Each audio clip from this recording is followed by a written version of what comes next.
चला बड़ा भगवान के बातें सुनाने वाला। क्या प्रूफ है तेरे पास कि तू भगवान की बातें सुनाता है? तो बताओ, क्या प्रूफ देंगे? गीता तो मनुष्यों की लिखी हुई है।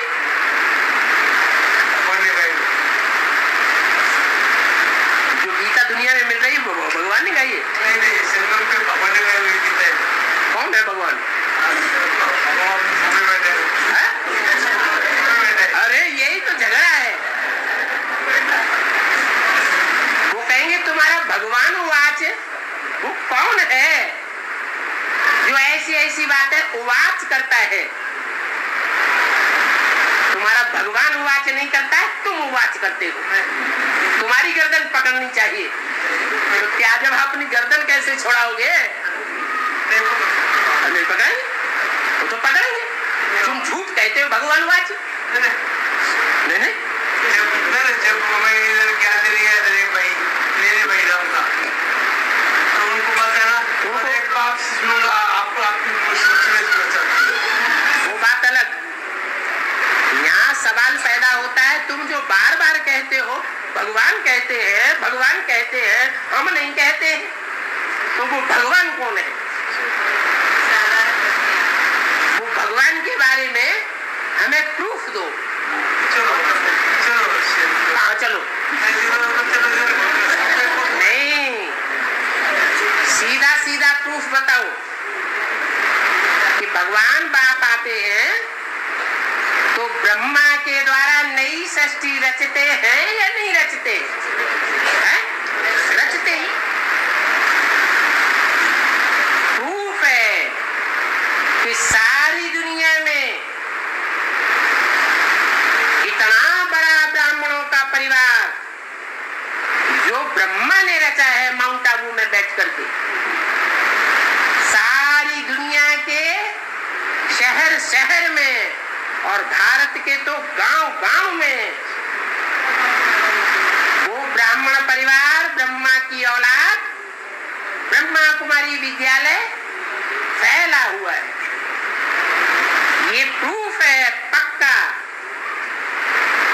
कि हम ब्रह्मा की औलाद हैं, और जो ब्रह्मा की औलाद हैं वो ही पक्के ब्राह्मण हैं। बाकी तो आज के ब्राह्मण मांस, शराब, वैश्यावृत्ति, क्या क्या करते पकड़े जाते। हम वास्तव में ब्रह्मा की ओरिजिनल संतान हैं, ब्रह्मा कुमार हैं, ब्राह्मण हैं, और वो ब्राह्मण सारी दुनिया में फैल रहे हैं। तो क्या प्रूफ नहीं है तुम्हारी आंखों के सामने? इतना बड़ा परिवार दुनिया में कोई संस्था है, कोई और ऐसा बड़ा परिवार है जो एक चूल्हे पर रोटी खाने के लिए तैयार हो? नहीं है। ये पक्का प्रूफ है कि भगवान बाप आकर के ब्रह्मा के द्वारा वेदवाणी सुनाए रहे हैं। तो तुम भगवान वाच कहते रहो, कोई झगड़ा करे तो प्रूफ दे दो। शिव भगवान वाच बोलो। क्या? हाँ, ब्रह्मा कोई भगवान नहीं है। ब्रह्मा अगर भगवान होता तो ब्रह्मा की दुनिया में पूजा होती, मंदिर होते, मूर्तियां बनती। उनकी तो मूर्तियां भी नहीं है, मंदिर भी नहीं है, पूजा भी नहीं होती। हाँ, ब्रह्मा के मुख से उवाच किया, वेदवाणी बिना उवाच किए निकलेगी? उवाच करना पड़े। तो किसने उवाच किया? राम ने उवाच किया, कृष्ण ने उवाच किया, इब्राहिम बुद्ध क्राइस्ट बड़े बड़े ग्रेट फादर्स ने उवाच किया। किसने उवाच किया? राम ने उवाच किया। फंस गए। शिव भगवान उवाच, भगवान ने उवाच किया, जो सदा शिव कहा जाता है, क्या एक क्षण भी ऐसा नहीं पकड़ा जाएगा उसके जीवन में जो अकल्याणकारी हो। जो भी करता है कल्याण करता है, जो भी बोलता है कल्याण की बात बोलता है, जहां भी देखता है कल्याण की दृष्टि से देखता है। जहां भी जैसे भी वाइब्रेशन छोड़ेगा, क्रोध का भी वाइब्रेशन छोड़ेगा तो भी कल्याण ही कल्याण भरा हुआ होगा। कल्याण का ही नाम शिव है और सच्चाई से ही कल्याण होता है, झूठ से कभी कल्याण नहीं होता। सत्य को ही शिव कहा जाता है, सत्यम शिवम। और जो सच्चाई है, कल्याणकारी है, वो ही सुंदर है, उसको भगवान कहा जाता है। अंग्रेज लोग भी मानते हैं गॉड इज ट्रुथ, सच्चाई को भगवान कहा जाता है। तो उस शिव भगवान वाच जिसको कहा जाता है, हम सब उसकी संतान हैं। उसकी संतान है, हम शिव की संतान हैं। वास्तव में हम ब्रह्मा की भी संतान नहीं है, पक्का पक्का अगर कहा जाए तो। क्यों? क्योंकि हम तो आत्मा हैं। हम आपस में एक दूसरे को भाई बहन की दृष्टि से भी नहीं देखते। भाई बहन की दृष्टि से भी अगर देखेंगे तो भी विकार की वासना आ सकती है। आज की कलयुगी दुनिया में अगर साथ साथ रहने लग पड़े, साथ साथ सोने लग पड़े, तो विकारी वासना जागृत हो जाएगी। तो वास्तव में हम ब्रह्मा की भी औलाद नहीं है। क्या जो कहें कि हम सिर्फ ब्रह्मा की औलाद हैं, वो सिर्फ सूर्यवंशी है। अगर आदि से अंत तक ब्रह्मा की औलाद है, आत्मा आत्मा भाई भाई नहीं बने, तो दूसरे धर्म में कन्वर्ट हो जाने वाले हो सकते हैं। क्योंकि ब्रह्मा की गोद में हर धर्म की आत्मा पालना लेती है। सिर्फ सूर्यवंशी ही बच्चे ऐसे हैं जो ब्रह्मा की गोद में आदि से अंत तक नहीं पलते हैं। वो सिर्फ पालना लेते हैं ज्ञान सूर्य शिव की, ब्रह्मा के मुख से निकले हुए महावाक्यों की पालना लेते हैं। वो ब्रह्मा की गोद में पलने वाले नहीं है। ब्रह्मा की गोद को याद करने वाले, देह को याद करने वाले नहीं है। हम सब आत्माएं हैं। उस भगवान वाच बाप की संतान है। हम ब्रदर्स हैं, ब्रदर्स एंड सिस्टर्स भी नहीं है। बाकी कृष्ण कोई संतान था ऐसे नहीं कहेंगे।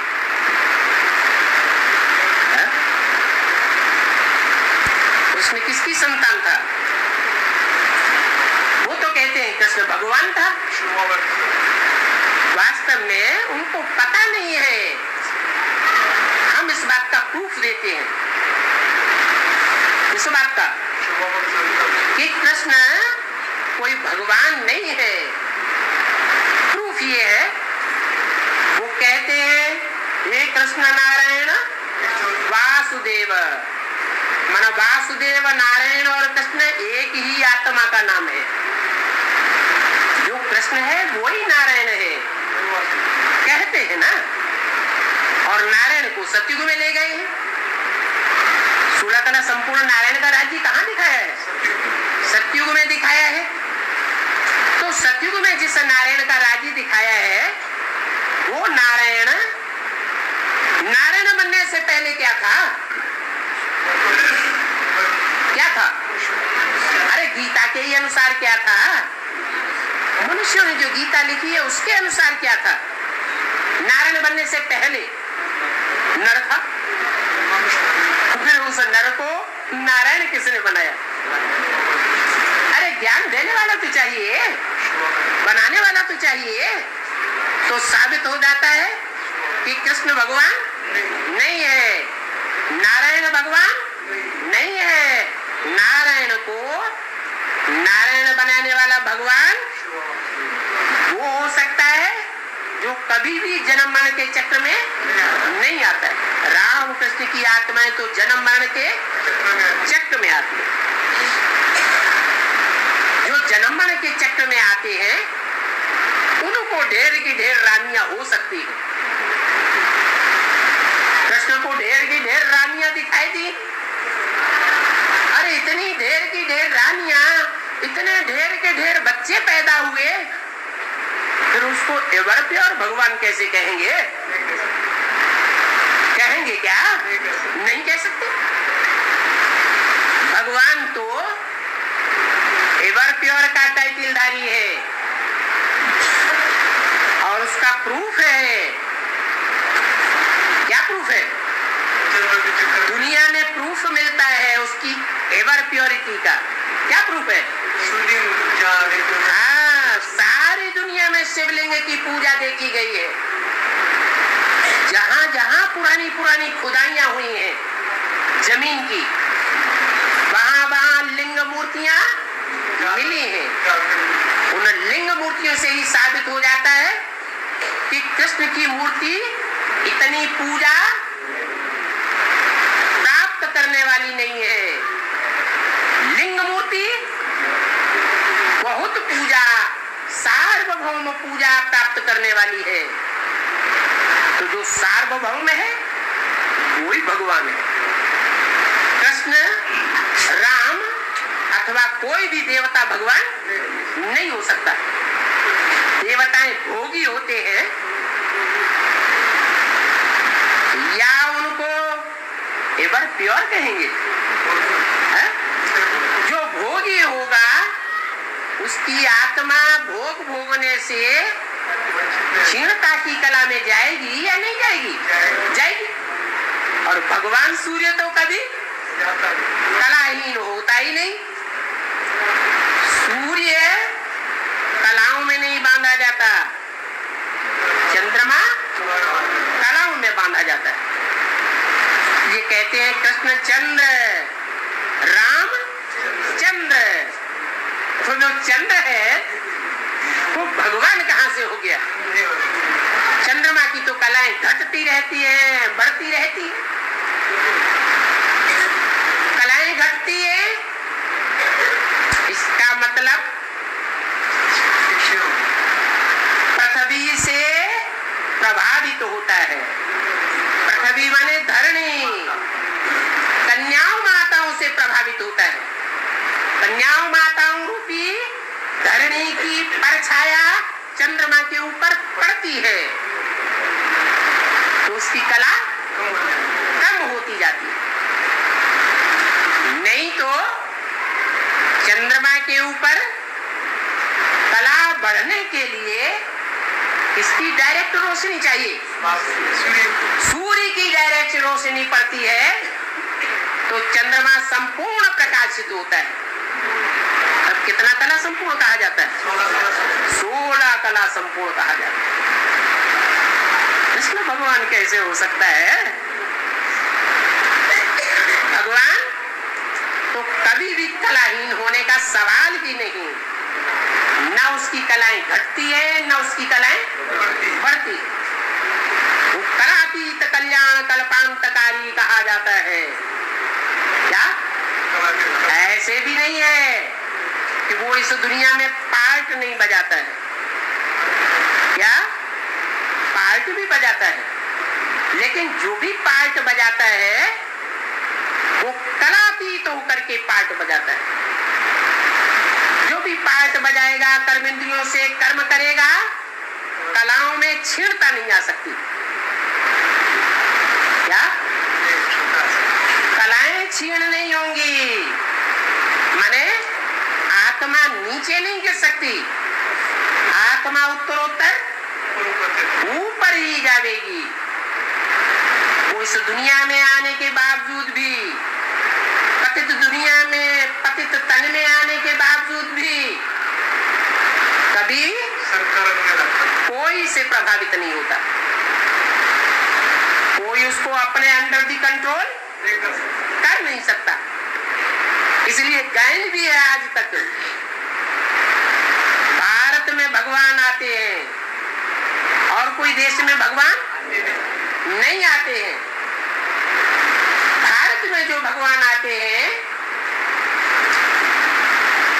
वो भारत सोने की चिड़िया कहा जाता है। सोने की चिड़िया का मतलब क्या है? उस सोने की चिड़िया को हर एक देश वालों ने अपने मुट्ठी में करना चाहा। अंग्रेजों ने भी मुट्ठी में करना चाहा, मुसलमानों ने भी मुट्ठी में करना चाहा, हर धर्म के लोगों ने अपनी मुट्ठी में करना चाहा, लेकिन कोई भी अपनी मुट्ठी में नहीं कर सका। कोई भी सदाकाल के लिए भारत को प्रभावित नहीं कर सका। ये भारत सिर्फ एक से ही प्रभावित होता है और वो है भगवान बाप। तो भारत किसकी औलाद हुआ? उसका नाम ही साबित करता है। भा माने रोशनी, ज्ञान की रोशनी, रत माने लगा हुआ, काहे में लगा हुआ? ज्ञान की रोशनी में लगा हुआ। जब संपन्न स्टेज भारत की बनती है तो उसका नाम ही पड़ता है नारायण। आयन माने घर, नार माने ज्ञान। उसका कौन सा घर है? ज्ञान जल ही उसका घर है। ऐसे भी नहीं कहेंगे परम धाम घर है। परम धाम में तो ज्ञान होता ही नहीं है इस दुनिया में। लेकिन इस दुनिया में रहते हुए भी, कोई भी कर्म करते हुए भी, या कोई भी कर्मेंद्रिय से भी कर्म करते हुए भी बुद्धि कहाँ रत रहती है? हाँ, रोशनी में रत रहती है, ज्ञान जल में रमण करती है। मिट्टी में रमण करने वाली बुद्धि नहीं होती। तो बोला जिसको इतनी रानियां कही गई हैं वो भगवान कैसे हो सकता? भगवान रानियों को कंट्रोल करता है, जैसे दुनिया वाले कंट्रोल करते हैं, ऐसे भगवान कंट्रोल करता है। या स्वतः ही कंट्रोल हो जाती है, प्यार के वशीभूत हो जाती है। भगवान कंट्रोल करता है। तो भगवान तो आकर सिखाता है। यहाँ जितना दूसरों को डायरेक्शन में चला देंगे, दूसरों को कंट्रोल में रखेंगे, उतना वहाँ डायरेक्शन पर चलना पड़ेगा, कंट्रोल में रहना पड़ेगा। तो भगवान दूसरों को सिखाता है, खुद नहीं करता है? खुद करता होगा कि नहीं करता होगा? खुद ही ये कार्य करता है। क्या? सारी दुनिया के ऊपर प्यार का शासन करता है। मुसलमानों की तरह तलवार का शासन नहीं करता है, हिंसा का शासन नहीं करता है। अहिंसा परमो धर्म सिखाने वाला है वो परमपिता परमात्मा। उसको ये नहीं कह सकते कि उसकी रानियां हैं। क्या? रानियां नहीं कहेंगे, क्या कहेंगे फिर? पटरानियां कहेंगे। पटरानियां भी कृष्ण को होती है, भगवान को थोड़ा ही होती है। अरे भगवान से प्यार करने वाले रानी कहे जाते हैं या प्यार होने के बाद जब शादी हो जाती है तब रानी कहे जाते हैं? कब रानी कहा जाता है?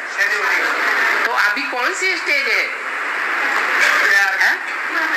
भगवान के साथ एंगेजमेंट किया है या रानी बन गए हैं? एंगेजमेंट है। कोई भी ये नहीं कहेगा कि हमने भगवान से शादी कर ली। एंगेजमेंट होना माने दिल लग गई, दिल लगी हुई है, लेकिन कोई शादी के बंधन में नहीं बंधी है। तो रानियां राम कृष्ण को हो सकती है, भगवान रानी बनाने नहीं आता है, क्योंकि रानी जो होती है वो राजा के कंट्रोल में होती है, अधीन होती है। भगवान तो अधिकारी बनाने आया है। अधिकारी बनाने आया है या अधीन बनाने आया है? अधिकारी बनाने आया है। जो खुद अधिकारी बनाने आया है वो दूसरों को रानियां कैसे बना देगा? हाँ, बोला है कि तुम बच्चे ऐसे समझो कि साहब आया हुआ है। क्या बाप कोई तुमको गुलाम नहीं बनाते हैं? क्या बाप गुलाम बनाने नहीं आया है, लेकिन तुम अपने अंदर ऐसा समझो कि ईश्वरीय सेवा के लिए हम बाप के गुलाम हैं। आत्माओं के अंदर से ये वृत्ति हो समर्पण भाव की। भगवान समर्पण नहीं करता है। भगवान क्या करता है? भगवान समर्पण करता है। भगवान अपना बनाता है। क्या करता है? एक होता है समर्पण करना, सरेंडर करना, और एक होता है खुशी खुशी अपना मन, अपना दिल बाप के प्रति अर्पित कर देना। तो अंतर नहीं है दोनों में? अंतर हो जाता है। कृष्ण को तो जब स्वयंवर होता है तो उसका नाम ही बदल जाता है।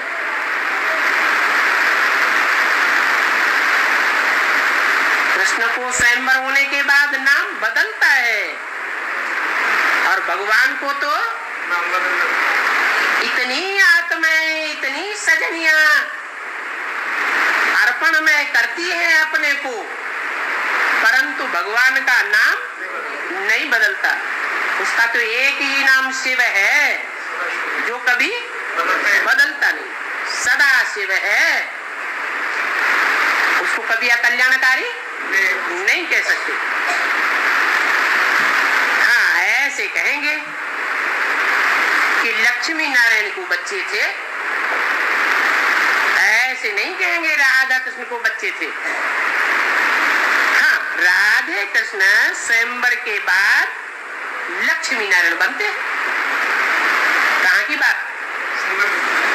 संगम युग की बात है, जबकि भगवान बाप आते हैं तो आकर के नर से नारायण बनाते हैं।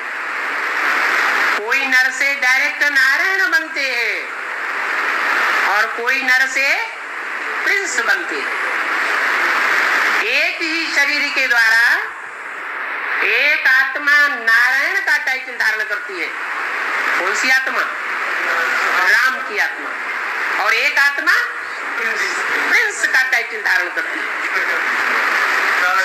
जिस प्रिंस का गायन होता है शास्त्रों में, राधे अलग कुल की और कृष्ण अलग कुल का। वास्तव में सतयुग में एक ही कुल होगा या अलग अलग कुल होंगे? वह तो एक ही कुल होता है। ये संगम युग की बात है, जहाँ चंद्रवंशी भी होंगे ब्राह्मणों में और जहाँ सूर्यवंशी भी होते। सतयुग में तो एक ही बच्चा पैदा होता है, एक ही माँ बाप से, और वो माँ बाप एक ही कुल के होते हैं, सूर्यवंशी ही होते हैं या दो कुल के होते हैं? एक ही कुल होता है। वहां तो ये बात लागू नहीं होती। हाँ, सतयुग में डायनास्टी चलती है, तो तुम बच्चों को बाप समझाते हैं कि अब माँ में कम याद करो, एक बाप को याद करो, देह के सभी धर्म छोड़ मुझे एक बाप को याद करो, तो तुम्हारे सभी पाप कट जाएंगे। क्या? देह के सभी धर्म छोड़ दो। क्या क्या धर्म है देह के? समझते मैं पाप हूं, ये धारणा हुई ना बुद्धि के अंदर। समझते मैं पति हूं, मेरे कंट्रोल में चलना पड़ेगा, ये अंदर धारणा है ना बुद्धि में। तो ये देह के धर्म है, मैं बड़ा भाई हूं, दादा हूं, सबको मेरी दादागिरी के अंदर चलना पड़ेगा, ये देह की धारणा हुई ना। तो बाप बताते हैं ये देह के सभी धर्म छोड़ दो, फिर बाप को याद करो। अब कितने यहाँ ऐसे बैठे हुए होंगे हैं जो ये धारणा पक्की करें, क्या हम बाप नहीं हैं, हम पति नहीं हैं, हम तो आत्मा भाई भाई। कितने यहाँ ऐसे बैठे हुए हैं जो ये धारणा पक्की करते हैं कि हम तुम्हारी अम्मा नहीं है, तुम हमारे बच्चे बच्चियां नहीं हो, हम तुम्हारे भाई हैं, आत्मा भाई भाई। कंट्रोल में चलने और चलाने की बात खत्म हो जाती है। तो ये देह के धर्म सब छोड़ने पड़े, फिर याद करेंगे तो तुम्हारे सब पाप कटे। इसका मतलब अभी तक जो याद किया वो पाप नहीं कटे, बेकार गया, ये तो बड़ा भारी घाटा हो गया। ऐसी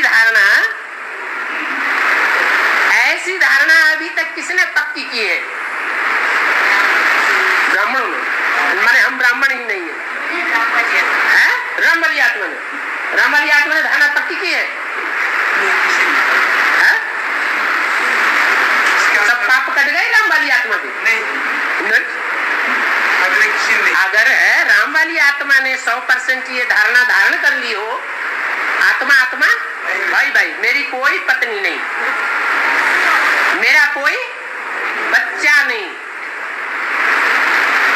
मेरा कोई दूसरा देह का संबंध है ही नहीं, तो रिजल्ट क्या होनी चाहिए? सारे पाप कट जाते हैं, पाप आत्मा टाइटल खत्म हो जाता है। तो राम वाली आत्मा का पाप आत्मा टाइटल खत्म हो जाए तो शिव बाबा प्रवेश करेगा? प्रवेश ही नहीं करेगा। हाँ, जब तुम्हारे सारे पाप कट जाएंगे तो तुम सतो प्रधान बन करके स्वर्ग में चले जाएंगे। आत्मा सतो प्रधान बनेगी और कहाँ अनुभव करेगी? स्व स्थिति में सदैव अनुभव करेगी। स्व स्थिति में सदैव अनुभव करना माना स्वर्ग में जाना। स्वर्ग में जले गई आत्मा, इसका प्रूफ क्या देखने में आवेगा? अपने को भी देखने में आवेगा, दूसरों को भी वो प्रूफ देखने में आवेगा। क्या प्रूफ हो?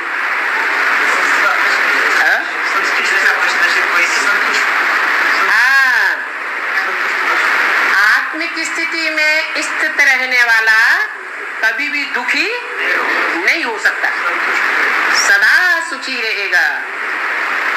नरक में तो अथाह दुख है, एक दुख खत्म होता है और दूसरा दुख शुरू हो जाता है। दो दुख खत्म होते हैं और 4 दुख शुरू हो जाते हैं। वहां स्वर्ग में तो दुख का नाम निशान नहीं रहेगा।